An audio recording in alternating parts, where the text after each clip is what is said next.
हरिओम. भगवद्गीता बोध योगदास श्री जयगणेश जोशी यांनी केलेले निरूपण. अध्याय 6. ध्यानयोग. ओम श्री परमात्मने नमः. अथ षष्ठोऽध्यायः. जय योगेश्वर. परम आत्म्याला नमस्कार. अध्याय 6. श्लोक क्रमांक 13. समं काय शिरो ग्रीवं धारयन् अचलं स्थिरः संप्रेक्ष्य नासिकाग्रं स्वं दिशः च अनवलोकयन्. शरीर, शीर आणि मान एकाच सरळ रेषेत ताठ स्थिर ठेवावी. इकडे तिकडे न पाहता केवळ आपल्या नाकाच्या शेंड्यावर लक्ष ठेवून त्यात तदाकार व्हावे. शरीर, गळा आणि डोकं एकाच सरळ रेषेत ताठ ठेवून स्थिर करावे. म्हणजे गुरुत्वाकर्षण कमीत कमी होते. त्यामुळे शरीर वजनरहित हलके होते. ताठ बसल्यामुळे श्वासोच्छ्वास नियमित होतो. त्यात अडथळा येत नाही. यामुळे पंचप्राण उदित होतात. सप्तचक्र प्रज्वलित होतात. नाकाच्या शेंड्यावर लक्ष केंद्रित केल्यामुळे आपल्याला इतर विश्व दिसत नाही. नाकाचा शेंडा हा आपल्या शरीराचा सर्वात पुढे आलेला भाग आहे. त्या पलीकडील विश्व विसरून जायला होते. नाकाच्या शेंड्यावर तदाकारी केल्याने मन निर्विचारी होते. श्लोक क्रमांक 14. प्रशांतात्मा विगतभिः ब्रह्मचारी व्रते स्थितः मनः संयम्य मश्चितः युक्तः आसीत मत्परः. अत्यंत दृढ अशा शांत चित्ताने निर्भय होऊन ब्रह्मचारी व्रताचे पालन करून मन संपूर्ण संयत करून माझ्यात चित्त स्थिर करून माझ्यातच स्थित होऊन बसावे. योग साधना करणाऱ्याचे मन शांत असले पाहिजे. नाहीतर मनात असंख्य विचारांचे काहूर माजेल आणि मग योगेश्वरांच्यात तदाकारी होणार नाही. पापी मनुष्य निर्भय असू शकत नाही. त्याला सतत दुसऱ्याची भीती वाटत असते. शुद्ध मन निर्भय असते. यास्तव चित्तशुद्धी असली पाहिजे. म्हणजे निर्भयता येते. तसेच रिपूंना थारा असता कामा नये. काम हा महाबलाढ्य रिपू आहे. म्हणून ब्रह्मचर्याचा खास उल्लेख भगवंत श्री करत आहेत. अशा प्रकारे रिपू जिंकलेले शुद्ध प्रशांत मन संयत होते. भगवंत श्री सांगत आहेत की अशा मनाने माझ्यावर नजर स्थिर करून बसावे. येथे भगवंत श्री सगुणातून निर्गुणात ध्यान लावायची युक्ती सांगत आहेत. आपले शरीर जड असते. त्याचाच उपयोग करून त्याच्या अतीत जावे लागते. दुसरा मार्ग उपलब्ध नाही. यासाठी योग साधनेने निर्माण होणारी ऊर्जा अत्यंत उपयुक्त असते. हरिओम. श्लोक क्रमांक 15. युज्यन् एवं सदा आत्मानं योगी नियतमानसः शांतिं निर्वाण परमाम मत्संस्थाम अधिगच्छति.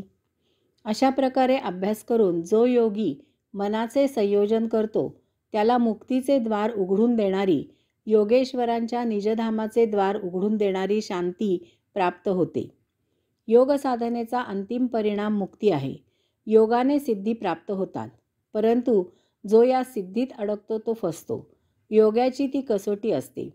जो या सिद्धींकडे पाहतही नाही तो योगेश्वरांच्या चरणी त्यांच्या निवासस्थानी वास करतो. भगवंत श्रींकडे पाहत त्यांच्याकडे निरंतर टक लावून बसायचं आहे. निस्तब्ध, निचळ, मौन बसून राहायचं आहे. हाच अभ्यास आहे. हीच साधना आहे. म्हणजे निर्विचार अवस्था प्राप्त होते. मौनात जड वस्तूंचा फोलपणा जाणला जातो. म्हणजे अंतःगृहात प्रवेश होतो. हरिओम. श्लोक क्रमांक 16. न अंत्यश्नतः तु योगः अस्ति न च एकांतम अनश्नतः न च अतिस्वप्नशीलस्य जाग्रतः न एव च अर्जुन. अर्जुना, अतिशय खाणाऱ्याला किंवा अजिबात न खाणाऱ्याला अशा दोघांनाही योग साध्य होत नाही. तसेच अतिस्वप्न निद्रा घेणाऱ्याला किंवा न झोपणाऱ्याला सतत जागरण करणाऱ्यालाही तो साध्य होत नाही. न अंत्यश्नतः तु योगः अस्ति न च एकांतम अनश्नतः. जो अति अनावश्यक खातो त्याला योग प्राप्त होत नाही. अति खाण्याने पोट जड होते. शरीराला आवश्यकता नसताना खाल्लेले अन्न पचवायला पोटाकडे ऊर्जा जास्त प्रमाणात वापरली जाते. त्यामुळे मेंदूला ऊर्जा कमी मिळते आणि झोप येऊ लागते. ही झोप विश्रांती म्हणून न येता अति खाण्यामुळे आलेली असते. अर्थातच अशी झोप आल्यावर ताजेतवाने न वाटता मेद वाढतो, आळस येतो. अति खाल्लेले अन्न न पचल्यास अपचन होऊन त्रास सहन करावा लागतो. अति खाल्ल्याने मनुष्य आपले काम नेहमीच्या उत्साहाने करू शकत नाही. जो अजिबात मुळीच खात नाही त्यालाही योग प्राप्त होत नाही. न खाता पिता उपास करतात त्यांनी हे लक्षात घ्यावे. न खाल्ल्यामुळे पोट सतत भूक भूक अशी आठवण करून देऊ लागते. रोजचे अन्नरस न मिळाल्यामुळे मरगळी येते. शरीरात ताकद राहत नाही. शरीराला अत्यावश्यक असलेली ऊर्जा अन्न न खाल्ल्यामुळे तयार होत नाही. शरीराची झीज तर चालूच राहते. त्यामुळे झालेली झीज भरून यायला नवीन ऊर्जा तयार व्हायला पाहिजे. परंतु नवीन ऊर्जा अन्न न खाल्ल्यामुळे तयार होत नाही. न च अतिस्वप्नशीलस्य जाग्रतः न एव च अर्जुन. अति झोपणारा योग साध्य करू शकत नाही. अति अनावश्यक झोप मेद निर्माण करते, सुस्ती येते, मेंदू काम करू शकत नाही. अशा माणसाला कर्मयोग साध्य होत नाही. अंगात आळस भिनतो, निष्क्रियता येते. भगवंत श्रींनी येथे स्वप्नशीलस्य असा शब्द वापरला आहे. अति झोपणाऱ्याची झोप गाढ निद्रा नसते, ती स्वप्नाळू असते. त्याने शरीराला, इंद्रियांना, मेंदूला शांत अशी विश्रांती मिळत नाही. निर्माण झालेली ऊर्जा अति झोपेमुळे वेळच्या वेळी वापरली जात नाही. त्यामुळे ती साठवली जाते. त्यामुळे जडत्व येते. जो जागरण करतो, आवश्यक तेवढे झोपत नाही, अशालाही योग साध्य होत नाही. सतत कामात व्यग्र राहणाऱ्याला त्या प्रमाणात ऊर्जेचा पुरवठा व्हायला पाहिजे. अतिश्रमाने अवयवांची, इंद्रियांची जेवढी ऊर्जा तयार होते त्यापेक्षा मागणी वाढते.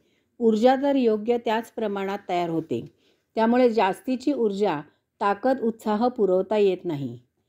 असा मनुष्य काम करू शकत नाही.